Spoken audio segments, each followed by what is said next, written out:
बड़ा ताज्जुब होता है कि आप जानवरों को इस्तेमाल करते हैं। Actually, they are the special. दरअसल जानवरों से बेहतर ये काम कोई नहीं कर सकता, इसीलिए हम उन्हें काम पे लगाते हैं। वो कैसे? देखिए, गाय के बारे में तो हम सब जानते हैं, गाय दूध देती है, पर 4-5 बछड़े पैदा करने के बाद जब गाय दूध देना बंद कर देती है तो लोग समझते हैं कि गाय बेकार हो गई है। इसी तरह लोग कचरे को भी बेकार समझते हैं, पर माइनस और माइनस के मिलने पर ही प्लस बनता है। To minus always plus. बस इन दोनों चीजों को साथ में जोड़ने की जरूरत है। And every 4 hours we collect in the bulk इसलिए हम सब्जी मार्केट से हर 4 घंटे में बचा हुआ माल उठाते हैं। fruit mandis.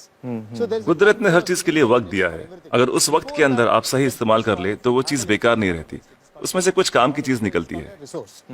So the dry इसलिए हम अपने प्रोजेक्ट में गाय को अपॉइंट करते हैं। हर 35 किलो छिलकों के लिए एक गाय। उनका काम है इन सब्जियों के ताजे छिलकों को खाना, गोबर देना और फिर शेड में आराम करना, रिटायर्ड जिंदगी जीना।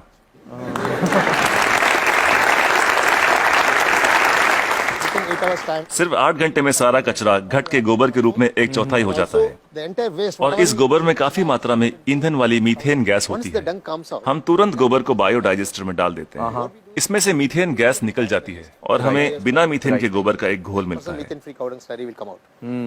Immediately इसको हम तुरंत केचुओं के हवाले कर देते हैं। eaten by them and just केचुए उसे खा लेते हैं और उनके पेट से जो बाहर आता है उसे कहते हैं vermi cast. that's called vermicast. ये दुनिया की सबसे बेहतरीन खाद होती है। दुनिया की सबसे बेहतरीन खाद। इसे ब्लैक गोल्ड या काला सोना भी कहा जाता है। It can be directly खेती के लिए बहुत अच्छा है। अगर बैक्टीरिया वाले तरीके से खाद बनाएं तो इसमें 45 दिन लग जाते हैं। और यहाँ देखिए, सोमवार की सुबह 6 बजे माँ सब्जियां काटती है, 9 बजे गाड़ी आकर उसका बचा हुआ हिस्सा ले जाती है, 10:30 बजे हम वो गाय को दे देते हैं, शाम 6 बजे तक गोबर निकल आता we are है। getting the cow dung ready. Put in the biodigester में गोबर से मीथेन निकाल ली जाती है और उसका घोल बचता है, उसे केचुए खा लेते हैं और तीसरे दिन सुबह तक यानी 72 घंटों से भी कम समय में ब्लैक गोल्ड मिल जाता है। खाद बनाने का ये दुनिया का सबसे तेज तरीका है। कोई मशीनें काम नहीं कर पाएगी, वो भी बिजली का इस्तेमाल किए बिना। Amazing, amazing. देखिए, आपके पास जो मोबाइल फोन है, चार्ज न करो तो बेकार है, टेक्नोलॉजी फेल हो जाती है। लेकिन गाय जो भी खाती है उससे एनर्जी बनाकर हमें देती है, और गाय को रोज चार्ज भी नहीं करना charging पड़ता। the cow every day. और दूसरे जानवरों का इस्तेमाल कैसे होता है? मसलन मुर्गियां क्या करती हैं? जो सड़ी गली चीजें गाय को नहीं दे सकते उसे हम सीधा कॉम्पोस्ट पिट में डाल देते हैं, पर वहां उसमें मैगेट्स पैदा हो जाते हैं। Will come out. मैगेट्स मतलब वो छोटे छोटे कीड़े। छोटे कीड़े, ये कीड़े मुर्गियों को बहुत पसंद हैं, चुन चुन के खा लेती हैं और बदले में अगले दिन सुबह बेहतरीन अंडे देती हैं। जो लोग कीड़ों को देखकर मुंह बनाते हैं वो अगली सुबह उन अंडों से बने ऑमलेट को बड़े मजे लेकर खाते हैं। No technology can do this. कोई टेक्नोलॉजी, कोई मशीन ये नहीं कर पाएगी। No machine in the world. दुनिया में ऐसी कोई मशीन नहीं बनी जो कीड़े खाए और अंडे दे।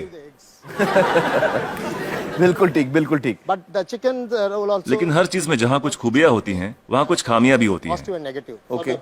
मुर्गियों के साथ एक परेशानी है, आप चाहे पूरा दिन उनसे काम ना लें, आराम करने दें, In the daytime, फिर भी वो रात को काम नहीं करेंगी। time it never work. तो रात को कौन काम करता है? For that रात we को are हमें मेंढक को काम पर लगाना पड़ता है हाँ, और वो सिर्फ नाइट ड्यूटी ही करते हैं। कुदरत का करिश्मा है, एक दूसरे की कमी को पूरा कर देते हैं। ना तनख्वाह मांगते हैं, ना बोनस, ना यूनियन बनाते हैं, ना हड़ताल करते हैं, बस अपने अपने काम में लगे रहते हैं। सही है, सही है। तो मुझे बताइए कि ये बतखें क्या करती हैं? duck's favorite food. बतख का पसंदीदा खाना है मछलियाँ। अब मछली बाजार का कचरा म्यूनिसिपैलिटी के लिए सरदर्द होता है, पर वही मछलियाँ बतख के लिए दावत हैं।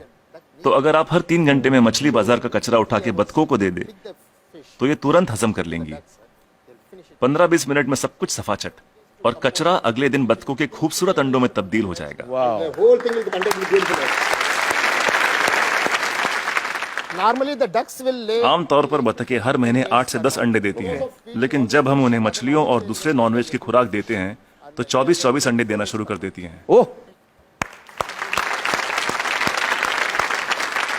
and if I have 20 ducks then multiplied by yeah, we have हम हर 11 मादा पे एक नर बतख रखते हैं। duck on one male duck. why 11 female and 1 male? हमें तो अंडों से मतलब है, एक ही नर बतख काफी है। तो ये जानवर आपके लिए बहुत अहमियत रखते हैं। They are the people doing जी बिल्कुल, इनकी वजह से ही तो इतने बढ़िया नतीजे मिल रहे हैं।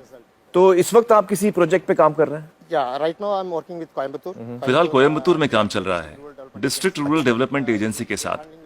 हम 10 ग्राम पंचायतों का काम संभाल रहे हैं जो एक म्यूनिसिपैलिटी के बराबर है। It's equal to one municipality. एक गांव में तो मैं समझ सकता हूं कि ये हो सकता है, क्योंकि वहां पर छोटे पैमाने पे करना है। लेकिन अगर बड़े पैमाने पे करना है, जैसे किसी शहर में करना है, आपका जो तरीका है, ये मुमकिन है? बड़ी म्यूनिसिपैलिटियों की दिक्कत यह है कि शहरों में जगह कम होती है, पर हमें कचरे को 100 किलोमीटर दूर ले जाने की जरूरत नहीं। ये काम हर वार्ड में होना चाहिए, इसलिए डिसेंट्रलाइज मेथड अपनाना बहुत जरूरी है। छोटे छोटे स्तर पर करना चाहिए। Decentralize method. लोग हजारों टन कचरे से एक साथ निपटना चाहते हैं, पर ये सोच ही गलत है। अगर मैं आपको एक बड़ा कटहल दूं, तो आप उसे एक साथ एक बार में खा सकते हैं, लेकिन अगर उसके छोटे छोटे टुकड़े कर दें, तब खाना आसान हो जाएगा। इसलिए हर 2 किलोमीटर की रेडियस पे SLRM सेंटर होने चाहिए। SLRM सेंटर क्या होता है? Solid and liquid resource management centre. तो हर 2 किलोमीटर पे ये सेंटर होना चाहिए। जी, डिसेंट्रलाइजेशन एक कामयाब तरीका है। साथ ही कचरे को अलग अलग इकट्ठा करना भी बेहद जरूरी है। मिसाल के तौर पर सलून में से सिर्फ 6 तरीके का कचरा निकलता है। वो क्या? महिलाओं के बाल, पुरुषों के बाल, ब्लेड, क्रीम लगे हुए पेपर या टिश्यू, आफ्टर शेव, कॉस्मेटिक्स वगैरह के डिब्बे और कुछ बचा हुआ खाना और फूल वगैरह। Some flowers, other things. So we don't. हम नहीं चाहते कि ये चीजें बाकी का कचरा ले जा रहे ट्रक में मिलाई जाए। So one way इसके लिए अलग गाड़ी होनी चाहिए। saloon. जैसे मुंबई में करीब 2000 सलून्स होंगे, 2000 saloons. एक गाड़ी सब जगह घूम के ले लेगी। हर इलाके के लिए एक छोटी गाड़ी। हाँ, अलग अलग एरिया के लिए अलग अलग गाड़ियां होंगी। हाँ। जी, सिर्फ सलून के लिए।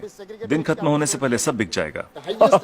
आज की तारीख में दुनिया का सबसे कीमती कचरा है महिलाओं के बाल।